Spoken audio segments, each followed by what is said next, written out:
শুনছো? গ্যাস তো বুকিংই নিচ্ছে না। পট করে শেষ হয়ে গেলে কি করে চালাবো গো? আমাদের তো আবার ইন্ডাকশনও নেই। আমাদের সে নিয়ে কোনো ভাবনা নেই গো। আমাদের বাড়ি থেকে তো পাড়ার প্রায় সব বাড়ি থেকেই এসে মুদি মশলা নিয়ে যায় নিজেদের জন্য। এইবারই তো সেই সুবর্ণ সুযোগ এসব একেবারে সুদে আসলে উসুল করে আনার। এই দেখো না, আমি সব নোট করে রেখেছি। পাল বৌদি তো সপ্তাহে সপ্তাহে বাটি বাটি চিনি নিয়ে যায়।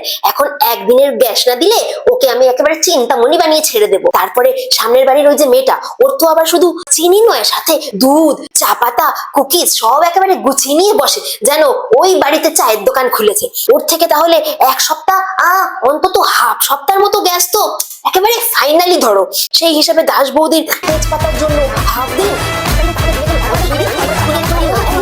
এই ধরো এইখানেই তো 7 থেকে 10 দিন একেবারে আরামসে আমাদের চলে যাবে।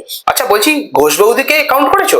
না, ওনাকে কাউন্ট করে আর কাজ নেই। উনি তো বাড়িতে কিছু নিতে আসতেন না, উনি খালি আসতেন কথার ঝুড়ি নিয়ে কথায় কথায় গ্যাস দিতে। ওনাকে বাদ দাও, ওই গ্যাসের পরে আর এলপিজির গ্যাস ওনার থেকে নিয়ে কাজ নেই।